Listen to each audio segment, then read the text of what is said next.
Gravitation force of earth. Gravitation force of earth, Newton ने क्या कहा? सबसे पहले न्यूटन की थ्योरी की बात करते हैं। गैलीलियो की थ्योरी को इम्प्रोवाइज करके न्यूटन ने ये कहा कि कोई भी एक बॉडी है वो दूसरे बॉडी को अट्रैक्ट करती है, और वो जो अट्रैक्ट करने का टर्म है, अट्रैक्ट करेगी तो अट्रैक्ट करने की वजह से फोर्स डेवलप होगा, वो अट्रैक्शन ऑफ फोर्स एक डेवलप होता है। अब ऐसे ही टर्म को लेकर के जब हम आगे बढ़े तो फोर्स के लिए ग्रेविटेशनल फोर्स नाम सामने आया, और वो क्या था और कैसे था ध्यान दीजिए। If we realise a small stone without pushing if from a height, कह रहा है कि हम एक मान लें कि किसी एक हाइट पर किसी स्टोन को, एक छोटे से स्टोन को हम पुश नहीं कर रहे हैं, इट एक्सेलरेट टुवर्ड्स द अर्थ, और हम उसे क्या किए हैं, अर्थ की तरफ मूव कर दिए हैं। The stone when accelerated towards the earth means some force is acting on it. मान के चलिए हम उसकी जगह हम एक पर्टिकुलर टर्म ले रहे हैं, मान कर रहे हैं कि ये हम आपका कपड़ा है और इस कपड़े को हम एक पर्टिकुलर हाइट से छोड़ रहे हैं, और जैसे ही हम इसे छोड़ेंगे वो जमीन की तरफ चली जाएगी। तो आप जब इसे देखते हैं तो ऐसे स्टोन को, तो आपको इसका मतलब कोई बॉडी तो उसे अपनी तरफ अट्रैक्ट कर रही है। वो क्या है? The force which pulls the object towards the centre of earth is known as gravitational force of earth. वो फोर्स जो इसे अट्रैक्ट करके सेंटर ऑफ ग्रेविटी की तरफ, यानी सेंटर ऑफ अर्थ की तरफ अपनी तरफ अट्रैक्ट कर रही है, वो फोर्स ही क्या है हमारा? ग्रेविटेशनल फोर्स है। हियर स्टोन आल्सो अट्रैक्ट अर्थ। अब यहां ऐसे देखिए कि वो स्टोन क्या है? अट्रैक्ट्स अर्थ। अर्थ को भी, वो स्टोन अर्थ को भी अट्रैक्ट करता है और अर्थ तो स्टोन को अट्रैक्ट कर ही रही है। It means that every object in the universe attract to every other object. कह रहा है कि इसका सेंस ये है कि एक इस पूरे यूनिवर्स की बात की जा रही है, इस पूरे यूनिवर्स में एक बॉडी दूसरे बॉडी को ऑब्जेक्ट, या एक ऑब्जेक्ट दूसरे ऑब्जेक्ट को क्या करता है? अट्रैक्ट करता है। जैसे मैं यहाँ पर हूं और ये बोर्ड है, तो मेरे और इस बोर्ड के बीच में एक अट्रैक्शन ऑफ फोर्स लग रहा है, ये एक दूसरे को अट्रैक्ट कर रहे हैं। Newton's universal law of gravitation, Newton's के जो यूनिवर्सल लॉ ऑफ ग्रेविटेशन है उसके बारे में बात करते हैं। Sir Isaac Newton is 1687, sir Isaac Newton 1687 में proposed a law about to the force of attraction between two object. दो ऑब्जेक्ट के बिटवीन में लगने वाले अट्रैक्शन ऑफ फोर्स को क्या किए? प्रपोज किए थे in the universe which known as Newton's law of gravitation. इस यूनिवर्स के लिए कि इस यूनिवर्स में दो कोई भी ऑब्जेक्ट हो, मान के चलिए कि हमारे पास ये दो ऑब्जेक्ट हैं, तो ये एक दूसरे को अट्रैक्ट कर रहे हैं, ये एक दूसरे को अट्रैक्ट करते हैं। इससे रिलेटेड सर आइजैक न्यूटन ने 1687 में एक लॉ प्रपोज किया था। उसी लॉ को हम क्या कहते हैं? न्यूटन्स लॉ ऑफ ग्रेविटेशनल कहते हैं, और ये यूनिवर्सल लॉ ऑफ ग्रेविटेशनल के नाम से भी जाना जाता है। क्योंकि इस पूरे ब्रह्मांड की अगर हम बात करते हैं तो दो ऑब्जेक्ट एक दूसरे को क्या करते हैं? अट्रैक्ट करते हैं।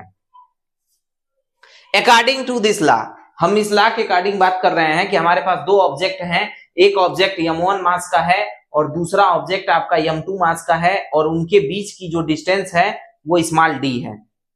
तो दो ऑब्जेक्ट हैं, एक m1 मास का है, एक m2 मास का है, और उनके बीच का डिस्टेंस d है।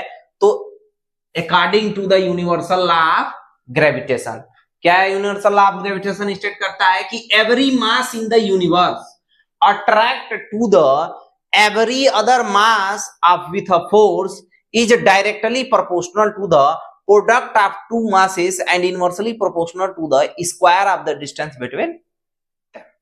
ये यूनिवर्सल लॉ ऑफ ग्रेविटेशनल का लॉ है। चलिए इसको एक बार और अच्छे से हम एक्सप्लेन कर रहे हैं, ध्यान दीजिए।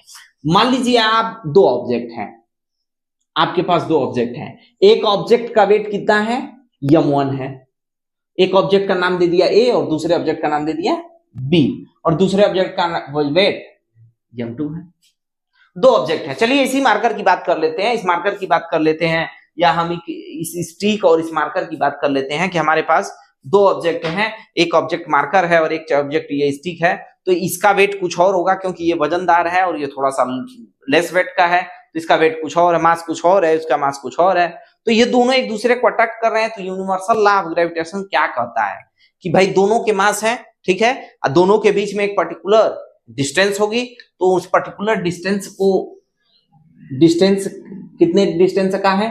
d डिस्टेंस का है। वो तो आपको क्वेश्चन में देगा कि कितने डिस्टेंस का हो सकता है। आप इसके जगह आप ऐसे समझ जाइए कि आप सैटेलाइट को एज्यूम कर लीजिए। मान लीजिए आपका मून है, अर्थ, मून जो है अर्थ का सैटेलाइट है, तो एक ऑब्जेक्ट मून को मान लीजिए ये अर्थ है और ये मून है, ये दोनों भी ऑब्जेक्ट हो सकते हैं। तो यूनिवर्सल लॉ ऑफ ग्रेविटेशनल क्या कहता है, या न्यूटन से यूनिवर्सल लॉ ऑफ ग्रेविटेशन कहता है, स्टेट करता है कि the attraction of force between the two object is directly proportional to the attraction of force between the two object। इन दोनों ऑब्जेक्ट के बिटवीन में लगने वाला जो अट्रैक्शन ऑफ फोर्स है, इन दोनों ऑब्जेक्ट के मास के प्रोडक्ट के क्या होगा, इनवर्सली इस प्रोडक्ट के प्रोपोर्शनल होगा। क्या होगा, the attraction of force between two object is directly proportional to the mass of the object, is directly proportional to the product of the mass of object, and this force is also inversely proportional to the square of the distance between them।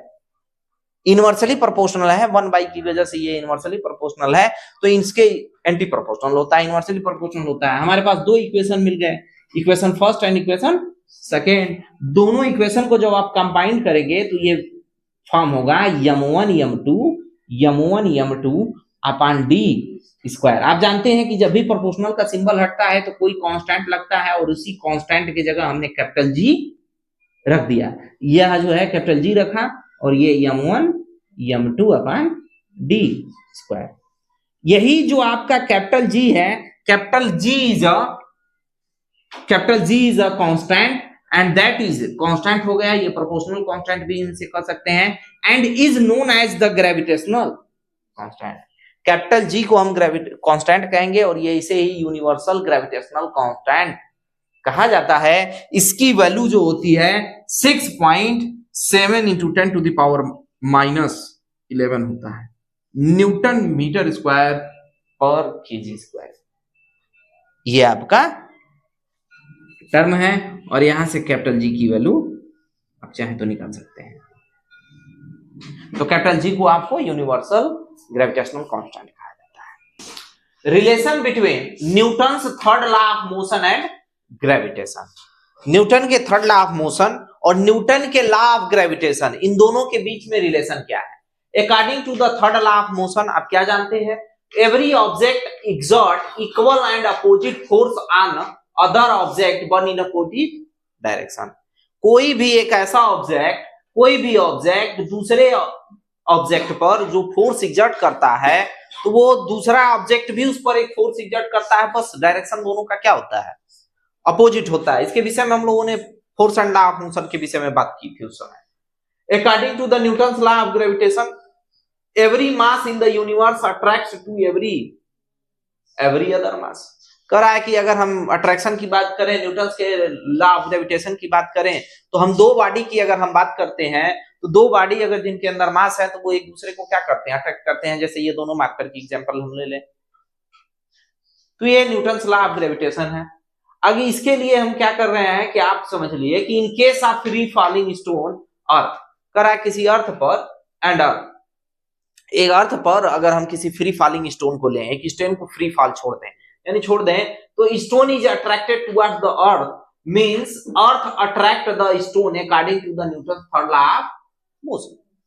कह रहा है कि Newton के third law of motion के according जो earth होगी वो क्या करेगी? स्टोन को अपनी तरफ अट्रैक्ट करेगी।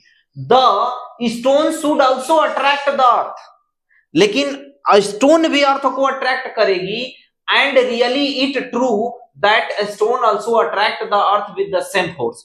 और अर्थ भी, जो स्टोन है वो भी अर्थ को अट्रैक्ट करेगी with same force, F = ma, but due to the very less mass of the stone का मास लेस होने की वजह से the acceleration its velocity 9.8 metre per second square, and the acceleration of A towards the earth is 1.65 × 10⁻24 metre second square, which is negligible, then we can not fit it.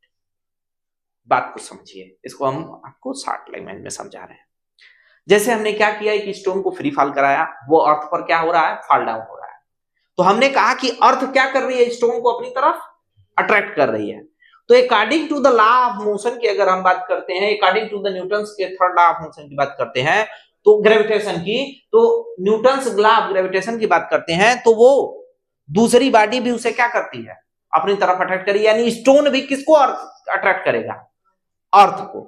लेकिन इस अर्थ का जो motion है, अर्थ का जो टर्म है, वो बहुत ज्यादा होने की वजह से, उसका वेट बहुत ज्यादा होने की वजह से वो उसको अच्छे से अट्रैक्ट नहीं कर सकती, उसका मास उसके अकॉर्डिंग नेग्लिजिबल हो जाता है। Importance of the universal law of motion, universal law of motion का इंपॉर्टेंस की बात करते हैं। The force that bind us to the earth, कह रहा है कि अर्थ से हमें जो फोर्स बाइंड करता है वो यूनिवर्सल लॉ ऑफ ग्रेविटेशन के कारण ही है। The motion of moon around the earth, जो अर्थ के अराउंड मून मोशन कर रहा है वो भी यूनिवर्सल लॉ ऑफ ग्रेविटेशन के अकॉर्डिंग ही है। The motion of earth around the sun, sun जो है, सन के अराउंड अर्थ जो मोशन करता है वो भी यूनिवर्सल लॉ ऑफ ग्रेविटेशन की ही इंपॉर्टेंस है, इंपॉर्टेंस की वजह से है। And the tides due to the moon in the sea, और जो सी के अंदर, मून के अंदर जो टाइड्स आते हैं, सी के अंदर जो मून की वजह से टाइड्स आते हैं, वो भी किसके वजह से होते हैं, यूनिवर्सल लॉ ऑफ ग्रेविटेशन की वजह से। Free fall of an object acceleration during the free fall, कह रहा है कोई भी ऑब्जेक्ट अगर फ्री फॉल हो रहा है तो उस समय की अगर हम टर्म की बात करते हैं, तो उस समय जो उस पर फ्री फॉल पर टर्म लगेगा वो हमारा ग्रेविटेशनल फोर्स होगा, और वो इक्वल होगा जी के इक्वल के, और जी की वैल्यू हो जाती है 9.8 मीटर पर सेकेंड। और उस समय अगर फोर्स के अकॉर्डिंग बात करेंगे तो उस समय वैल्यू क्या हो जाएगी, 9.8 न्यूटन। ध्यान दीजिए, when an object throne upward, किसी ऑब्जेक्ट को अगर आप ऊपर की तरफ फेंकें, इट रीचेस सर्टेन हाइट, और वह एक सर्टेन हाइट पर जाती है, इट स्टार्टेड फॉलिंग डाउन, तो वह कुछ समय बाद नीचे गिरना चालू हो जाएगी, डाउन टुवर्ड्स द अर्थ, अर्थ की तरफ। किसी ऑब्जेक्ट को अगर आप ऊपर फेंकते हैं, कुछ देर बाद जब ऊपर एक मैक्सिमम हाइट पर जाएगी, तो फिर उसके बाद वो कहां आएगी, अर्थ की तरफ अट्रैक्ट होकर के आएगी। इट इज बिकॉज दैट, यह इसलिए होता है क्योंकि because gravitational force exert on it, क्योंकि ग्रेविटेशनल फोर्स उस पर क्या कर रही है, अपना फोर्स एग्जर्ट कर रही है। This fall under the influence of earth, यह चूंकि अर्थ के अकॉर्डिंग होता है, यह इन्फ्लुएंस करती है, अर्थ जो है इस फोर्स को क्या करते रही है, इन्फ्लुएंस करती है, क्योंकि अर्थ ही उस बॉडी पर क्या लगाती है, अपना फोर्स लगाती है। This is called free fall of an object, इसे हम क्या कहते हैं, फ्री फॉल कहते हैं। जैसे इस मार्कर की अगर हम बात करते हैं, इसे हम अगर फेंकते हैं, तो ये मार्कर अगर जा रहा है हमारा, तो हमारा एक पर्टिकुलर हाइट के बाद ये नीचे जा रहा है, तो हम इसे क्या कहेंगे, फ्री फॉल कहेंगे। हम एक हाइट पर ले जाएं और इसे हम छोड़ दें, तो ये हमारा क्या है, फ्री फॉल है। क्यों, क्योंकि under the gravitational force of अर्थ की वजह से यह क्या हो रही है, इन्फ्लुएंस हो रही है। तो कोई भी बॉडी अगर ऊपर से नीचे की तरफ गिरती है और उस पर सिर्फ ग्रेविटेशनल फोर्स लग रहा है, तो उसे हम क्या कहेंगे, फ्री फॉल कहते हैं। During this free fall direction do not change but velocity continuously change, called acceleration due to the gravity. कह रहा है कि इस ऐसे समय में फ्री फॉल में इसका डायरेक्शन चेंज नहीं होता, लेकिन वेलोसिटी में क्या होती है, चेंजिंग होती है, उसके एक्सेलरेशन में चेंजिंग होती है। क्यों, क्योंकि ग्रेविटी जैसे जैसे बढ़ती है उसकी वेलोसिटी में वो चेंजेस लानी चालू हो जाती है। इसी ग्रेविटी को हम डिनोट करते हैं जी से, और इसकी यूनिट होती है मीटर पर सेकेंड स्क्वायर। और इसी ग्रेविटी का नाम हमने जी इज इक्वल टू, जी की वैल्यू जो मेजर की गई 9.8 मीटर पर सेकेंड स्क्वायर मेजर की गई है। Gravitation, acceleration and it's value eight the surface of अर्थ, जो हमारा ग्रेविटेशन एक्सेलरेशन होता है और उसकी जो वैल्यू होती है वो हमारे अर्थ के सरफेस पर कितना होता है और इसे कैसे डिटरमाइन किया जा सकता है, इसके विषय में हमें बात करना है। The uniform acceleration produced in a free falling object due to the gravitational force of the earth is called the acceleration due to the gravity. किसी भी ऑब्जेक्ट जो कि फ्री फॉलिंग ऑब्जेक्ट है, उस पर जो ग्रेविटेशनल फोर्स एक्ट होता है और उसकी वजह से वहां पर एक यूनिफॉर्म एक्सेलरेशन डेवलप होता है, उसी को हम कहते हैं acceleration due to the gravity. क्योंकि ग्रेविटी की वजह से फ्री फॉलिंग ऑब्जेक्ट पर वो एक्सेलरेशन डेवलप हो रहा है। It is represented by small g, इसे हम स्मॉल जी से रिप्रेजेंट करते हैं। And it always act toward the centre of earth, और जो ये स्मॉल जी एक्सेलरेशन है जो ड्यू टू द ग्रेविटी है, ये स्मॉल जी हमेशा अर्थ के सेंटर की टुवर्ड्स में क्या करता है, एक्ट करता है। बात करते हैं value of g on the surface of earth. अब हम स्मॉल जी की वैल्यू को सरफेस ऑफ अर्थ के लिए फाइंड करेंगे। हम लोग जानते हैं the force acting on object is, किसी भी ऑल ओवर यूनिवर्स में किसी भी ऑब्जेक्ट पर लगने वाला जो फोर्स होता है capital F is equal to capital G me.m/r²। me क्या है? चूंकि ये force acting on object is me for mass of earth यहां लिया गया है, क्योंकि अर्थ की बात हो रही है तो me का सेंस मास ऑफ अर्थ है, e की कोई अपनी प्रॉपर वैल्यू नहीं है। me for mass of earth, m object का मास है, जो भी ऑब्जेक्ट का, मान लीजिए मैं ही वो ऑब्जेक्ट हूं, तो ये मेरा मास है और ये मास ऑफ अर्थ है और ये r², रेडियस ऑफ अर्थ। यहां लिखा भी गया है mass of earth, mass of an object and r for radius of अर्थ। अगर आप इसे न समझ रहे हो तो इसमें re कर सकते हैं, r for radius of earth. If the acceleration due to the gravity small g the force F them, अगर हम बात करते हैं कि अर्थ की अगर हम बात कर लें तो वहां पर अगर हम फोर्स की बात करते हैं तो F इज इक्वल टू क्या बन जाएगा? mg। क्यों? Because the due to the gravity of g, g के अकॉर्डिंग यहाँ फोर्स हो जाएगा capital is equal to F is equal to mg। हमारे पास दो इक्वेशन आपको दिखाई दे रहे हैं, equation first and equation second. दोनों इक्वेशन को, इक्वेशन फर्स्ट और इक्वेशन सेकंड को जब आप इक्वेट करेंगे, इक्वेशन फर्स्ट एंड सेकंड को जब आप इक्वेट करेंगे तो आप देख रहे हैं दोनों के लेफ्ट हैंड साइड आपस में क्या है? इक्वल है। तो दोनों के राइट हैंड साइड भी आपस में क्या हो जाएंगे? इक्वल हो जाएंगे। It means mg is equal to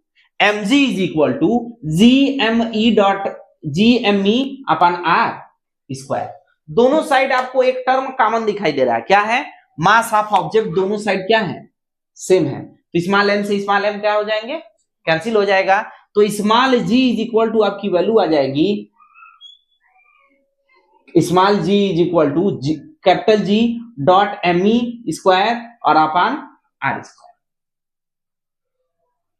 ये me² नहीं है, capital G small g is equal to capital G me upon r²। अब ध्यान दीजिए कैपिटल G की वैल्यू फिक्स है, यूनिवर्सल ग्रेविटेशनल कांस्टेंट है। यूनिवर्सल ग्रेविटेशनल कांस्टेंट की वैल्यू कितनी होती है?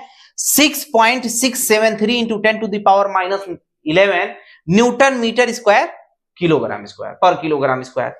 और आपका मास ऑफ अर्थ कितना होता है? आपके मास, अर्थ का मास कितना है? 6 into 10 to the power 24 kg। तो r² is equal to radius of earth कितना है? Radius of earth 6.37 into 10 to the power 6 और r का स्क्वायर है, इसलिए इस टर्म का भी क्या हो जाएगा? स्क्वायर हो जाएगा। तो कैपिटल G की वैल्यू अगर आपको पुट करनी है तो स्मॉल g की वैल्यू निकालनी है, तो स्मॉल g के जगह स्मॉल g रख दिया और कैपिटल G के जगह कैपिटल G की वैल्यू, स्मॉल m की जगह me की वैल्यू और r² की जगह r² की वैल्यू।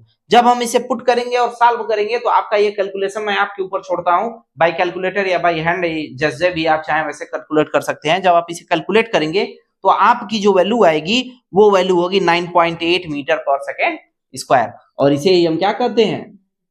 ग्रेविटी की वैल्यू कहा जाता है। और ये हमारा acceleration due to the gravity है। तो acceleration due to the gravity कितनी वैल्यू आई है? 9.8। ये किसके लिए है? For earth.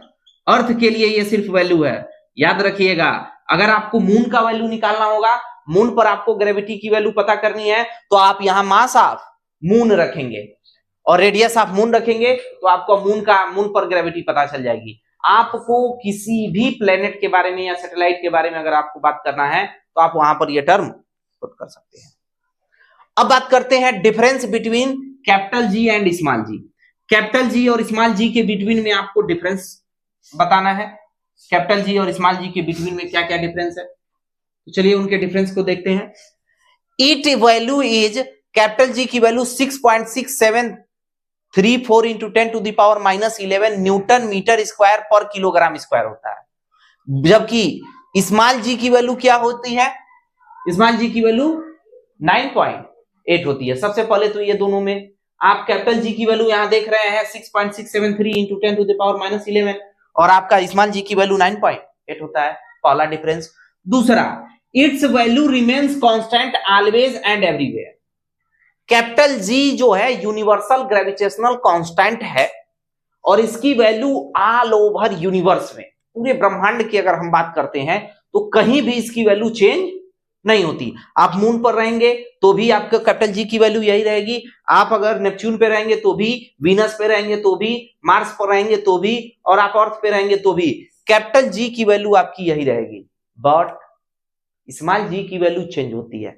अर्थ के लिए स्मॉल जी की वैल्यू 9.8 है, तो वहीं अगर आप चले जाइए मून पर तो वहां 1 पॉइंट समथिंग होता है, वहां ग्रेविटी की वैल्यू कम हो जाती है, इसलिए हमारा मास भी घट जाता है। इट्स यूनिट में भी इनके डिफरेंस है। कैपिटल जी का यूनिट होता है Newton metre square per kilogram square, और यहां अगर हम एक्सेलरेशन की यूनिट की बात करें तो मीटर पर सेकेंड स्क्वायर होता है।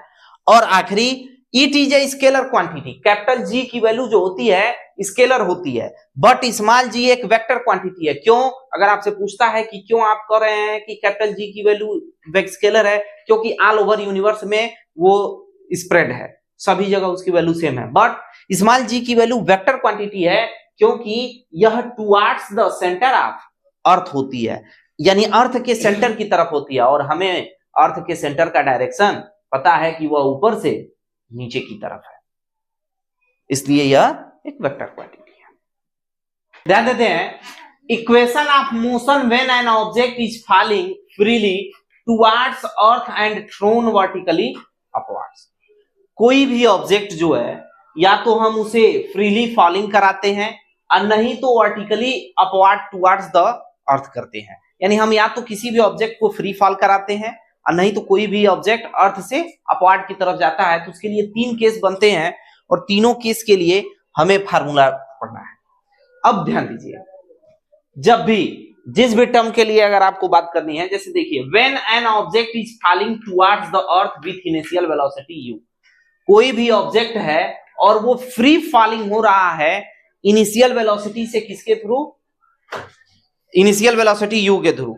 तो आपका velocity v after t second u is equal to u plus gt formula हो जाता है।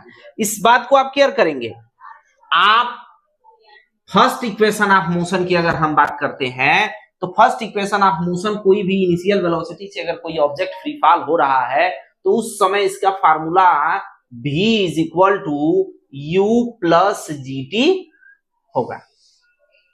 सेकेंड इक्वेशन ऑफ मोशन की अगर हम बात करेंगे, हाइट के अकॉर्डिंग अगर बात करेंगे, तो इसका second equation h is equal to ut plus 1/2 gt square होगा।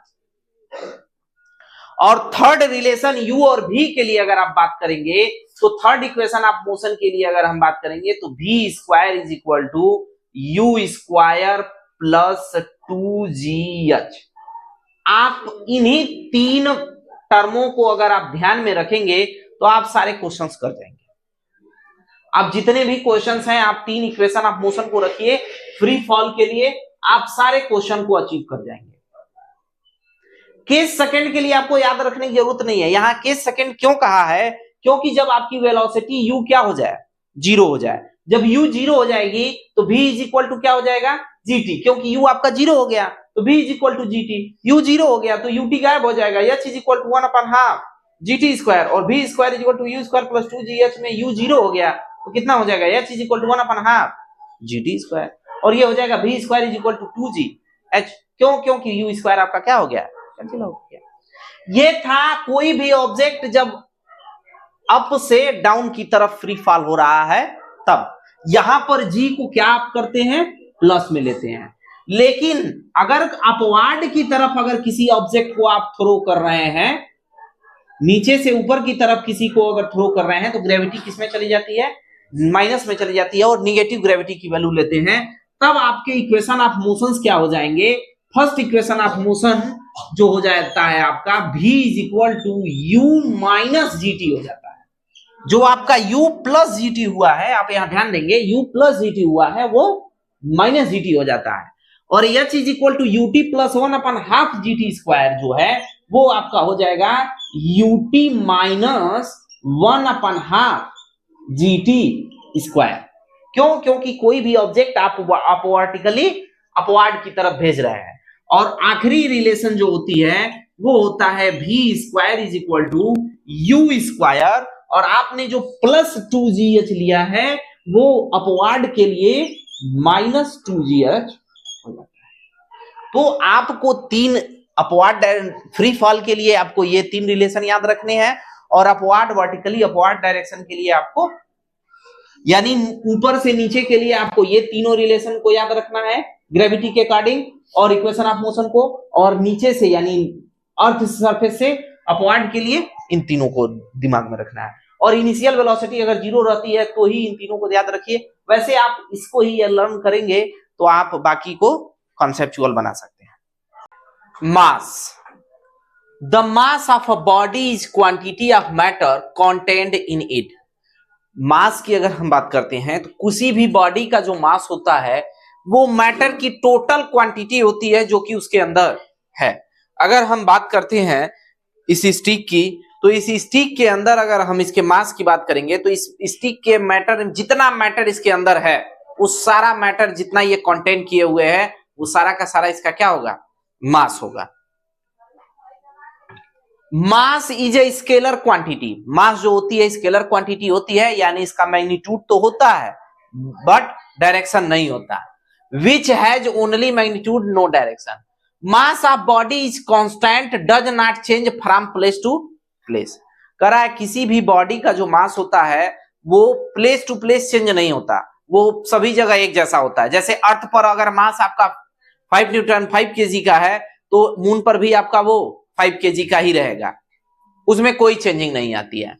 मास of a body is usually denoted by the small m।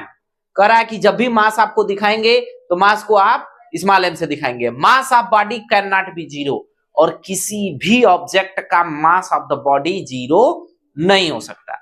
बात करते हैं वेट की। वेट क्या होता है, the force with which an object is attracted toward the centre of earth is called the weight of the object. वो force जिससे किसी ऑब्जेक्ट को, कोई भी ऑब्जेक्ट को अर्थ अपनी सेंटर की तरफ अट्रैक्ट करती है, उस फोर्स को ही हम क्या कहते हैं, वेट कहते हैं। और फोर्स इज इक्वल टू हम लोग जानते हैं m into a, where in case of earth acceleration जो होता है due to the gravity acceleration g के इक्वल हो जाता है, तो f is equal to mg हो जाएगा। और इसी फोर्स को हम क्या कहते हैं, इसी फोर्स को हम वेट कहेंगे, जिसे स्मॉल w से आप रिप्रेजेंट करेंगे, यानी weight is equal to m into g। So the weight is the force and its SI unit is newton. तो अगर मास की बात करेंगे तो मास का SI यूनिट केजी होता है और वेट का SI यूनिट न्यूटन होता है। और यह एक वेक्टर क्वांटिटी है। क्यों? क्योंकि ग्रेविटी यह एक एट्रैक्टिव टर्म है, एक एट्रैक्टिव फोर्स है जो कि टुवर्ड्स ऑफ द सेंटर की तरफ लगता है, और अर्थ ऑफ द सेंटर का जो अट्रैक्शन फोर्स होता है उसकी अपनी एक डायरेक्शन होती है, इसलिए वेट की अपनी एक वेक्टर क्वांटिटी है। अब बात करेंगे relation between 1 kg weight and express into newton. 1 kilo weight को हम न्यूटन में एक्सप्रेस करेंगे। वी नो दैट W बराबर mg, हम लोगों ने अभी बात किया है, W is equal to mg। तो मास अगर हमारा 1 kg है और ग्रेविटी की वैल्यू 9.8 मीटर पर सेकेंड है, तो 1 kg का जो वेट होगा, weight is equal to mass into acceleration, F is m into g, और m की वैल्यू आपकी 1 kg है और g की वैल्यू 9.8 है। इट मींस 1 kg वेट जो होता है कितने न्यूटन के बराबर होता है, 9.8 न्यूटन के बराबर हो जाता है। So the gravitation of the force of earth acts on the object of masses 1 kg as a 1 kg weight. कह रहा है कोई भी ग्रेविटेशन ऑफ फोर्स जो कि अर्थ द्वारा अट्रैक्ट करता है किसी भी ऑब्जेक्ट को, अगर उस ऑब्जेक्ट का मास 1 kg है तो वह 1 kg वेट कहलाएगा। Distinguish between mass and weight. आप कैसे पहचानेंगे कि कोई ऑब्जेक्ट का ये मास है और इसका वेट है, इनके बीच का डिफरेंस हमें बताना है। तो हमारे पास मास है और वेट है। सबसे पहले मास की बात करते हैं। We can measure mass of an object by its inertia. किसी भी ऑब्जेक्ट का जो वेट है, मास है, उसे उसके इनर्शिया द्वारा मेजर किया जा सकता है। लेकिन वेट जो होता है मास इंटू एक्सेलरेशन होता है, यानी m into g. Weight is equal to W is equal to m into g. किसी भी ऑब्जेक्ट का weight into acceleration due to the gravity के इक्वल होता है। मास की बात करते हैं। The total quantity of matter contained is an object. किसी भी ऑब्जेक्ट में जितनी क्वांटिटी कंटेन्ड होती है उसी को हम क्या कहते हैं, मास कहते हैं। लेकिन अगर हम बात करते हैं वेट की, तो the gravitational force by which the earth is attracted towards the centre of earth is known as. Weight. Weight की अगर हम बात करते हैं तो अर्थ जिस अट्रैक्शन ऑफ फोर्स से किसी भी ऑब्जेक्ट को अपनी तरफ अट्रैक्ट करती है उसे हम कहते हैं वेट। तो इस समय अगर मैं अर्थ पर खड़ा हूं और मेरा अगर मैं बात करूं तो मेरा वेट 60 केजी है। इसका सेंस ये है कि मुझे 60 केजी वेट के टर्म के अकॉर्डिंग हमारा मास 60 केजी नहीं है, हमारा वेट है 60 और 68 वो न्यूटन हम कहेंगे, 60 न्यूटन का वेट है मेरा। यानी अर्थ कितने न्यूटन से हमें खींच रही है? 9.8 न्यूटन के accelerate due to the acceleration के फोर्स से हमें वो खींच रही है। लेकिन वही अगर हम चांद पर चले जाएंगे तो मेरा वेट कितना हो जाएगा? 10 किलो हो जाएगा। वेट बदल जाएगा लेकिन मास नहीं बदलता है। Mass of the object remains constant place to place. कह रहा है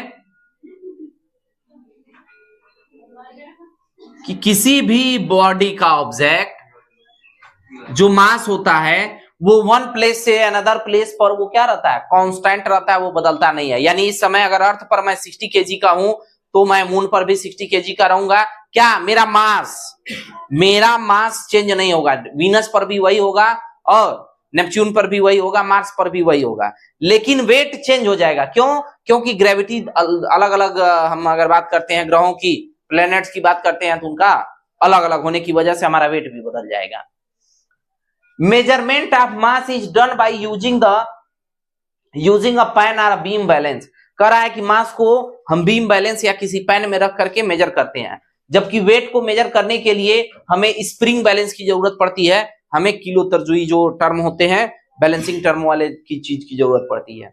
mass does not change ever value is zero at any place. किसी भी बॉडी का जो मास होता है कभी भी जीरो नहीं हो सकता, लेकिन किसी भी ऑब्जेक्ट का वेट जो है अलग अलग ग्रहों पर वो चूंकि जी पर डिपेंड करता है तो वो जीरो हो सकता है। इसका सेंस ये है कि अगर हम 6 किलो के यहाँ का कोई ऑब्जेक्ट यहाँ 6 किलो का है और अगर आप उसे मून पर ले जाएंगे तो उसका वेट 1 केजी हो जाएगा, लेकिन अगर वो 5 केजी का है तो मून पर उसका कोई वेट होगा ही नहीं, वो 0 पॉइंट समथिंग में चला जाएगा। अफेक्टिंग द वैल्यू ऑफ जी, ऐसे फैक्टर जो यूनिवर्सल की अगर हम बात करते हैं, यूनिवर्सल ग्रेविटेशनल कांस्टेंट को कोई फैक्टर अफेक्ट नहीं कर सकते, लेकिन अगर हमारी बात करते हैं acceleration due to the gravity को तो उसको कुछ फैक्टर अफेक्ट करते हैं। उसके विषय में हम लोग बात करेंगे। Earth is not a perfect sphere. अगर हम बात करते हैं अर्थ की तो अर्थ एक परफेक्ट स्फीयर नहीं है। The radius increases when we go from to the equator. कह रहा है कि रेडियस जो होता है इंक्रीज होता है जब हम इक्वेटर की तरफ बढ़ते हैं। Therefore in most of the calculation, जब हम कैलकुलेशन करते हैं तो इक्वेटर की तरफ बढ़ते हैं तो हमारा रेडियस इंक्रीज होता है। We can take g constant at the surface of earth. तो हम सरफेस ऑफ अर्थ के लिए जी को हम क्या मान सकते हैं? कांस्टेंट मान सकते हैं। तो अर्थ आर क्लोजर टू इट, और अगर अर्थ के पास की बात करेंगे या तो अर्थ के लिए हम उसे मान लेंगे सरफेस पर, और नहीं तो ये मान लेंगे कि सरफेस के पास जितना क्लोजर हम जाएंगे हमारा जी कांस्टेंट रहेगा। But as we move away from the earth, जब हम अर्थ से मूव होते हैं, दूर जाते हैं, we can use the equation, हम इस इक्वेशन का यूज करेंगे g is equal to gm/d square for solving the problems को सॉल्व करने के लिए जैसे जैसे हम अर्थ सरफेस से ऊपर जाएंगे हमें इस फार्मूले का यूज करना होगा। चलिए इस पर एक हमारे पास एक क्वेश्चन है, देखते हैं इस क्वेश्चन को। Example, calculate the value of g at the height of 12,800 kilometre from the centre of the earth. कह रहा है कि आपको वैल्यू g की वैल्यू कैलकुलेट करनी है एक पर्टिकुलर हाइट पर, और वो हाइट कितना है? 12,800 किलोमीटर है from the centre of the अर्थ के सेंटर से। Radius of the earth 6,400 kilometre होता है। ड्राई इट्स इंटरप्रिटेशन, इसके लिए हमें इसका इंटरप्रिटेशन बताना है। यानी 12,800 किलोमीटर की ऊंचाई पर हमारी वैल्यू जी की क्या होगी? हम जानते हैं we can use the that g1 is equal to g_2 का whole square. re is equal to 6,400 kilometre पर स्क्वायर। अब ध्यान देंगे, weight of the object from the centre of earth is, अगर हम सेंटर ऑफ द अर्थ के term की बात करेंगे तो कितने हाइट पर वो है? 12,800 किलोमीटर, जो कि 2re के बराबर है। रेडियस ऑफ अर्थ का कितना है? डबल है। अब g2 इज इक्वल टू, हमें g1 निकाला दिस का, जहां पर re रेडियस ऑफ अर्थ हम 6,400 किलोमीटर निकाले हैं, और वहीं G2 इज इक्वल टू निकाले हैं GME अपॉन 2RE का होल स्क्वायर, जो कि ये हमारा इक्वेशन सेकेंड है। और यहां पर रेडियस कितना लिया गया है 12,800 किलोमीटर। अब G1 अपान G2 को हमने किया G1 अपान G2, तो GME अपान RE 2RE1 का ये स्क्वायर हो गया और ये GME अपान 2RE1 का स्क्वायर। अब हम इसको अपोजिट करेंगे तो 2RE1 से RE1 कैंसिल हो जाएगा और GME से GME कैंसिल, यानी 1/4 का टर्म में क्या होगा, हमको डिफरेंस समझ में आएगा। ये जो टर्म में डिफरेंस है 2RE1 के लिए है, ये आप 2 इरेज कर दीजिए, ये आपका 2 कैंसिल हो जाएगा। तो ये 2RE1 देखिए यहाँ 6400 किलोमीटर जस्ट इसके अपोजिट है। 64 का दूना कितना होता है, अगर हम बात करेंगे 64 का, तो 64 का डबल 128 होता है। इसीलिए यहाँ रेडियस कितना लिया गया है, डबल लिया गया है G2 के लिए। 64,000 यहाँ 12,800 किलोमीटर के लिए डबल RE लिया गया है, इसीलिए यहाँ वैल्यू 2RE रखी गई है। और हम फार्मूला इसी का यूज किए हैं, small g is equal to capital GME upon D square का। अब G1 अपान G2 4/1 आया है, यानी 4G2 is equal to G1, यानी G1 के ग्रेटर में G2 की वैल्यू कितनी होगी, 4 गुना होगी, यानी ठीक 4 गुना ज्यादा हमको क्या लगाना पड़ेगा, फोर्स कम लगेगा। किस हाइट पर, 12,800 किलोमीटर पर। जहां अगर आपका 6,400 पर आपका 1 फोर्स लगेगा, ठीक उसका 4 टाइम्स फोर्स लगेगा 12,800 किलोमीटर पर, कम फोर्स लगेगा। अब बात करते हैं थ्रस्ट की। थ्रस्ट क्या होता है, the force acting on an object perpendicular to the surface is called thrust. किसी भी ऑब्जेक्ट पर जो परपेंडिकुलर फोर्स होता है, जो एक्ट करता है, उसे हम क्या कहते हैं, थ्रस्ट कहते हैं। The effect of thrust per unit area is called pressure. किसी भी पर यूनिट एरिया पर जो हम प्रेशर लगाते हैं, फोर्स लगाते हैं, या जो थ्रस्ट होता है, उसे हम क्या कहते हैं, प्रेशर कहते हैं। चलिए इस बात को हम समझाते हैं। जैसे मान के चलिए हमारा ये हमने एक टर्म लिया है और इस पर अगर हमने परपेंडिकुलर फोर्स लगाया तो हम इसे क्या कहेंगे, थ्रस्ट कहेंगे। इस मार्कर से इस टर्म पर परपेंडिकुलर फोर्स पड़ रहा है, अगर हम बात करेंगे इसकी, तो ये परपेंडिकुलर फोर्स है, तो इसे हम थ्रस्ट कहेंगे। और वही अगर एक पर्टिकुलर एरिया पर अप्लाई हो रहा है थ्रस्ट, तो वो थ्रस्ट ही क्या हो जाता है, प्रेशर हो जाता है। Pressure is equal to formula होता है फोर्स अपॉन एरिया, और फोर्स का हम जैसा कि जानते हैं न्यूटन होता है, और एरिया का आपका फार्मूला मीटर स्क्वायर, तो न्यूटन मीटर स्क्वायर होता है। चूंकि इस पर पास्कल ने अपना पहला थीसिस दिया था, इसलिए उनके ऑनर में इसका यूनिट पास्कल भी होता है। Factors on which pressure depend कर रहा है, प्रेशर 2 टर्म पर डिपेंड करता है। पहला अप्लाइड फोर्स पर, जिस फोर्स पर वो अप्लाई हो रहा है, और दूसरा area surface over the force act, और उस एरिया पर डिपेंड करता है जिस पर वो फोर्स अप्लाई हो रहा है। अब इसके कुछ एग्जांपल्स की बात करते हैं, प्रेशर इन दोनों टर्म के, जिस पर ये डिपेंड करता है। The base of a high building is made wider, कह रहा है किसी अगर कोई बहुत बड़ी बिल्डिंग आप बना रहे हैं, तो उसका बेस क्या कीजिए, आप चौड़ा बनाइए। अगर आप उसका बेस चौड़ा बनाएंगे तो एरिया बढ़ जाने से प्रेशर क्या हो जाता है, कम हो जाता है, और एक हाई बिल्डिंग आसानी से स्टेबल रहेगी। School bag are having broad strap so that the weight of school bag fall over a larger area shoulder produces less pressure becomes less painful। अगर आप स्कूल बैग को ध्यान से देखेंगे तो स्कूल बैग का एरिया कुछ ऐसा होता है, स्कूल बैग कुछ ऐसे होते हैं, और उसकी एरिया ब्रॉडर होती है। ब्रॉडर इसलिए बनाया जाता है कि एरिया अगर बढ़ जाएगी तो प्रेशर क्या हो जाएगा, कम हो जाएगा। और अगर हम स्कूल बैग जो हमारे पास होता है, वो ब्रॉडर एरिया का स्कूल बैग इसलिए आता है। अब ये स्कूल बैग नहीं अप्लाई किया जा रहा है, लेकिन पहले जब कॉपी किताब की अगर हम बात करते हैं, बुक्स और नोट्स हमारे पास बहुत ज्यादा हुआ करते थे, तो उस समय हम इस बैग का इस्तेमाल करते थे। एरिया ब्रॉडर होने की वजह से प्रेशर हमारे शोल्डर पर क्या होती थी, कम लगती थी, जिससे हमें पेन कम महसूस होता था। The blades of knife are made sharp so very small surface area on applying forces. जब कभी भी आप चाकू को देखेंगे तो जो नाइफ्स होती हैं उनकी एरिया को धार लगाई जाती है, ब्रॉड किया जाता है, उसको शार्प किया जाता है।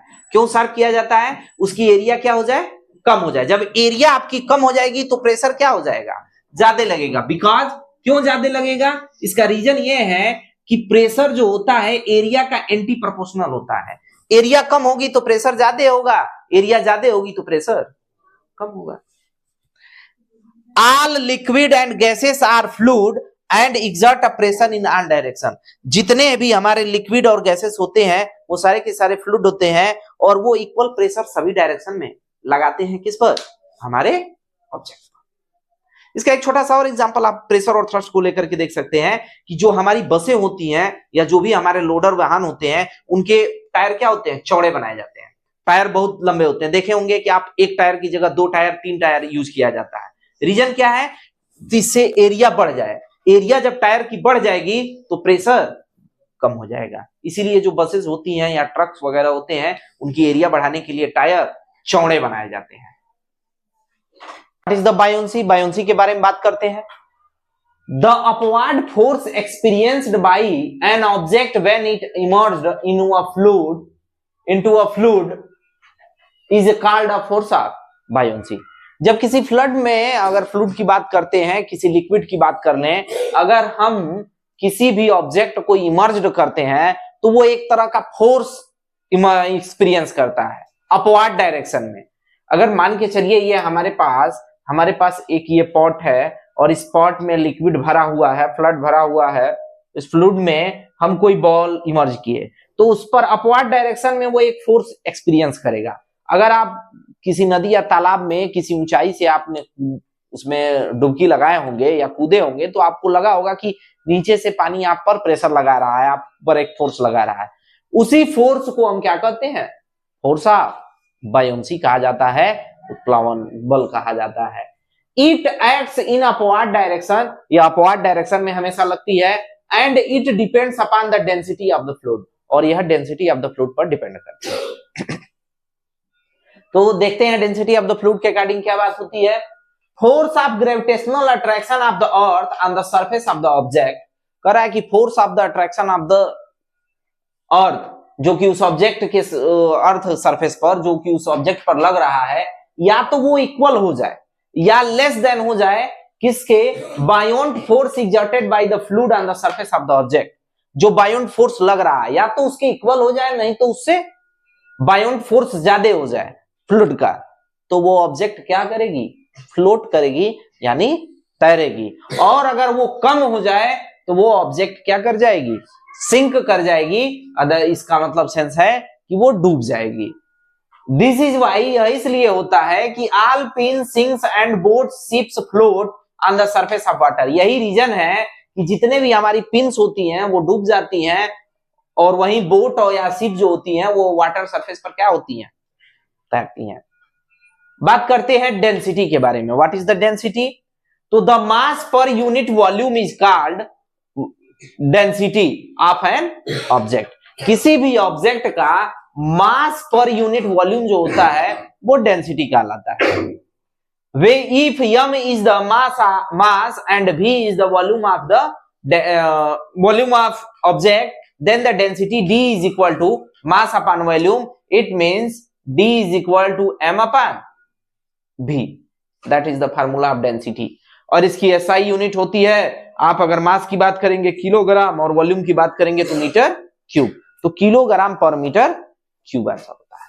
अब बात करेंगे आर्किमिडीज प्रिंसिपल के बारे में। आर्किमिडीज प्रिंसिपल क्या होता है? इट स्टेट्स, यह कथन कहता है, it state when a body is emerged, कोई भी ऑब्जेक्ट अगर इमर्ज की जाती है फुल्ली और पार्शियली, या तो वो कोई भी बॉडी किसी फ्लूइड में या तो हम इमर्ज कर देते हैं पूरी तरीके से, नहीं तो हाफ तरीके से इन अ फ्लूइड, किसी भी फ्लूइड के अंदर, इट एक्सपीरियंस, वह एक्सपीरियंस करती है अपवर्ड फोर्स, एक अपवर्ड फोर्स अप डायरेक्शन में, is equal to the weight of the fluid displaced by it. वो जो अपवर्ड फोर्स होती है इस जो भी फ्लूइड, जो ऑब्जेक्ट फ्लूइड है, जो ऑब्जेक्ट है उस फ्लूइड के वेट को डिस्प्लेस करता है। इस बात को समझिए आर्किमिडीज ने क्या कहा था। आर्किमिडीज ने यह कहा था कि किसी भी ऑब्जेक्ट को अगर आप इमर्ज करते हैं तो उसका जो वेट होगा, उसका जो पार्शियली, या तो आप फुल्ली इमर्ज करें नहीं तो पार्शियली इमर्ज करें, उसका जो अपवर्ड फोर्स होगा वो इक्वल हो जाता है किसके? जितने वाटर वो डिस्प्लेस करेगा। अगर दोनों का इक्वल हो जाता है तो उसके इक्वल हो जाता है टर्म के। यानी अगर कोई ऑब्जेक्ट को हमने क्या किया, कोई एक पानी का बर्तन लीजिए, उसमें किसी ऑब्जेक्ट को डुबाइए, तो अगर वो ऑब्जेक्ट जब आप पार्शियली डुबाइए चाहे फुल्ली डुबा दीजिए, जब आप उसको इमर्ज करेंगे तो वो उतना ही पानी हटाएगा जितना उसको सिंकिंग का टर्म लगा रहा होगा। तो इसी यही आर्किमिडीज का प्रिंसिपल है, और इसी आर्किमिडीज के प्रिंसिपल पर जो बोट या शिप होती हैं वो फ्लोट करती हैं। रीजन ये है कि इतने बड़े बड़े फ्लोट का वेट जो होता है उसके लिए क्या किया जाता है, एरिया उसकी बढ़ा दी जाती है। एरिया बढ़ा देने की वजह से ज्यादा पानी वो क्या करेगा, डिस्प्लेस करेगा, और डिस्प्लेस करने की वजह से उसका वो फ्लोट करता रहता है। जितना ज्यादा पानी फ्लोट वो डिस्प्लेस करेगा उतने टर्म तक तैरेगा। एप्लीकेशन ऑफ आर्किमिडीज प्रिंसिपल, तो इस आर्किमिडीज प्रिंसिपल का एप्लीकेशन कहां का अप्लाई किया गया, it is used to the determining relative density of the substance. किसी भी ऑब्जेक्ट की जो रिलेटिव डेंसिटी होती है वो ज्ञात करने के लिए हमें आर्किमिडीज प्रिंसिपल का यूज करते हैं। It is used to the designing ship and submarine, इसका आर्किमिडीज प्रिंसिपल का यूज सबमरीन और शिप के डिजाइन के लिए किया जाता है। Hydrometer and lactometer are made of this temple, इस फिनोमिना के ऊपर यह जो है हाइड्रोमीटर एंड लैक्टोमीटर बना हुआ है। It is because of this ship made of iron and steel float in water whereas a small piece of iron sink in it, जिसके रीजन की वजह से बहुत बड़े बड़े पानी के जहाज की सीट तैरती रहती है और एक छोटा सा पिन आपका डूब जाता है। रीजन यह है कि छोटा सा जो पिन आप डुबो रहे हैं फ्लूइड के अंदर वो उतना पानी डिस्प्लेस नहीं कर सकता जितना कि उसका वेट है, और बड़ी सी शिप उतना पानी डिस्प्लेस कर देती है जितना उसका वेट है, जिसकी वजह से वो तैरती रहती है, उस अपवार्ड फोर्स के इक्वल बनी रहती है। रिलेटिव डेंसिटी, रिलेटिव डेंसिटी किसे कहा जाता है, आप फार्मूले से बना लीजिए डेंसिटी, रिलेटिव डेंसिटी का formula, the ratio of density of a substance, the ratio of density, इसको रेशियो पढ़ते हैं तो ऐसे पढ़िए, the ratio of the density of a substance to that the density of water is called relative density. ध्यान दीजिए कैसे पढ़ेंगे आप, the ratio of the density of a substance to that of the density of water is known as relative density. चलिए अब हम इसके questions की बात करते हैं, न्यूमेरिकल सॉल्व करते हैं। Example 1, relative density of gold, relative density दे रखा है गोल्ड का this, the density of water, density water दे रखा है आपका, हमने नोट किया, गोल्ड का डेंसिटी और वाटर की डेंसिटी दे रखा है। What is the density of gold in kilogram metre पर क्यूब, तो आपको डेंसिटी ऑफ गोल्ड पता करना है। Density of gold is equal to क्या हो जाएगा, ध्यान दीजिएगा, डेंसिटी ऑफ सब्सटेंस यानी डेंसिटी ऑफ गोल्ड, यहां गोल्ड हो गया तो क्या हो जाएगा, डेंसिटी ऑफ गोल्ड, यहां relative density of gold, relative density of gold into density of water. 19.3 density relative density of gold है और ये आपका 10 to the power 3 density of water है, मल्टीप्लाई करेंगे तो आपका टर्म सामने आएगा और ये जो है 19.3 into 10 to the power 3 kilogram per metre cube. Next question, mass of metre cube यानी वॉल्यूम आपका दे रखा है किसी भी एक एल्युमिनियम का वॉल्यूम आपका दे रखा है और उसका वेट है 67 केजी। तो कैलकुलेट करना है रिलेटिव डेंसिटी ऑफ एल्युमिनियम। तो सबसे पहले बात करेंगे मास ऑफ एल्युमिनियम की। मास ऑफ एल्युमिनियम कितना केजी है, 67 केजी। और वॉल्यूम ऑफ एल्युमिनियम कितना है, वॉल्यूम ऑफ एल्युमिनियम आपका है 0.025 मीटर क्यूब। अक्सर बच्चे क्या करते हैं कि आप लोग कंफ्यूज हो जाते हैं कि वॉल्यूम दिया है कि कौन सा टर्म आपका दिया है, तो ध्यान दीजिए हमेशा यूनिट को देख करके भी आप डिटरमाइन कर सकते हैं। तो यूनिट मीटर क्यूब में और वॉल्यूम का होता है length into breadth into height, जिसके सेंस की वजह से आप मीटर क्यूब का टर्म लगा सकते हैं। तो आपका वॉल्यूम दे रखा है तो वॉल्यूम के लिए डेंसिटी आपको निकालनी है, तो डेंसिटी इज इक्वल टू क्या होता है, मास अपॉन वॉल्यूम। मास आपका दिया है 67 और वॉल्यूम आपका 0.025 दिया है। जब आप इसे कैलकुलेट करेंगे तो आपका आएगा 2680 किलोग्राम मीटर क्यूब, ये आपका आंसर हो जाएगा। अब आ जाते हैं क्वेश्चन नंबर, अगले क्वेश्चन पर जो आपका दिया है, a force of 20 Newton acts upon a body whose weight is 9.8 Newton, what is the mass of the body and how much it accelerated? तो हमारा एक टर्म दिया है जिस पर दे रखा है कि उसका फोर्स कितना है और उस बॉडी का वेट दे रखा है, तो हमसे मास पूछा है और उसका एक्सेलरेशन पूछा है। चलिए, फोर्स दिया है, फोर्स हमारा कितना है 20 न्यूटन का है, हमने नोट कर लिया। हमारा वेट कितना है 9.8 न्यूटन का है, हमने वो भी नोट कर लिया। हम जानते हैं we know that weight is equal to mass into gravity due to the, और ग्रेविटी एक्सेलरेशन की बात कर रहे हैं। तो अब यहां देखिए वेट आपका 9.8 दिया था, 9.8 न्यूटन वेट, और मास आपको पता नहीं है तो आपने मास को m छोड़ दिया, और ग्रेविटी की वैल्यू आपको पता है g 9.8 मीटर पर सेकेंड स्क्वायर, तो acceleration due to the gravity है। तो अब हम ग्रेविटी की वैल्यू को रखेंगे, 9.8 से 9.8 कैंसिल हो जाएगा तो कितना आ जाएगा m is equal to 1 kg। आपका मास मिल गया, और क्वेश्चन में आपसे मास पूछ रहा था, पूछ रहा था एक्सेलरेशन। तो एक्सेलरेशन के लिए आप फार्मूला जानते हैं F is equal to ma, mass into acceleration, newton का सेकंड लॉ है, तो F is equal to ma।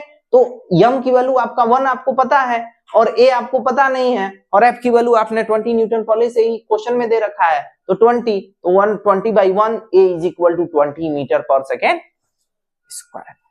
अब अगले क्वेश्चन पर आते हैं। आपके पास आपका नेक्स्ट क्वेश्चन है, क्या दिया हुआ है, an object is thrown vertically upward. कह रहा है कि एक ऑब्जेक्ट है और उसे ऊपर की तरफ फेंका जा रहा है, reaches at a height 78.4 metre, और वो एक पर्टिकुलर हाइट 78.4 मीटर पर आ रहा है। Calculate the velocity at which was the thrown. कह रहा है उस वेलोसिटी को कैलकुलेट करना है जहां से वो फेंका गया है। g is equal to 9.8 metre पर सेकेंड स्क्वायर, g की वैल्यू 9.8 मीटर पर सेकेंड स्क्वायर है। हाइट आपकी क्या दे रखी है, हाइट आपका दे रखा है 78.4 मीटर। वेलोसिटी, अब एक बात समझिए, इनिशियल वेलोसिटी, इनिशियल वेलोसिटी आपको पता ही नहीं है, और फाइनल वेलोसिटी जब एक मैक्सिमम हाइट पर कोई ऑब्जेक्ट जाएगी तो वहां पर फाइनल वेलोसिटी क्या हो जाएगी, उसकी 0 हो जाती है। अगर कोई ऑब्जेक्ट आपने लिया है, मान के चलिए इस मार्कर को ही हमने पकड़ लिया है, इस मार्कर को ही हमने लिया है और मार्कर हमारे हाथ में है, तो इसकी इनिशियल वेलोसिटी क्या है 0। और अगर हमने इसको एक स्पीड दे करके फेंक दिया तो वो जब एक पर्टिकुलर मैक्सिमम हाइट पर आएगी ना, तो वो कुछ सेकेंड, कुछ माइक्रो सेकेंड के लिए ही सही, वो स्टॉप होगी एक पर्टिकुलर हाइट पर। आप इसका घर पे एक एक्सपेरिमेंट टाइप में ऐसा कर सकते हैं कि किसी बॉल को आप एक पर्टिकुलर हाइट पर फेंकिए, आपको लगेगा कि गेंद कुछ समय के लिए एक हाइट पर जाने के बाद रुका है और रुकने के बाद वो वापस नीचे आ रहा है, तो इसलिए आपका फाइनल वेलोसिटी क्या हो जाएगा 0। तो फाइनल वेलोसिटी 0, g के मान आपको पता ही है 9.8 मीटर पर सेकेंड स्क्वायर। तो we know that third relation है आपका equation of motion, third equation of motion है v square is equal to u square minus 2gh। तो हम u स्क्वायर हमें फाइंड करना है, तो u स्क्वायर को आप इधर कर दीजिए, तो माइनस 2gh इधर आएगा तो क्या हो जाएगा प्लस 2gh। तो v square is equal two plus 2gh।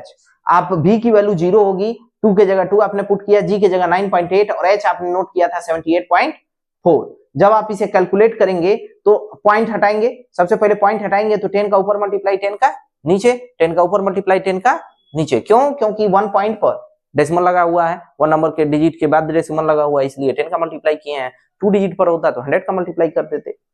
अब u is equal to u, ध्यान दीजिएगा स्क्वायर जब भी हटता है तो स्क्वायर रूट लेकर के कन्वर्ट होता है। आपने पढ़ा है पावर्स लॉ में कि आपने पढ़ा है कि x square is equal to m है, तो since x is equal to under root m होता है। रीजन क्या है कि आप यहाँ 2/1 पढ़ते हैं तो यहां हो जाता है, जब यह कन्वर्ट होकर के आता है तो 1/2, और 1/2 को ही क्या हम पढ़ते हैं रूट पढ़ते हैं, इसलिए यह अंडर रूट में m हो जाएगा आपका।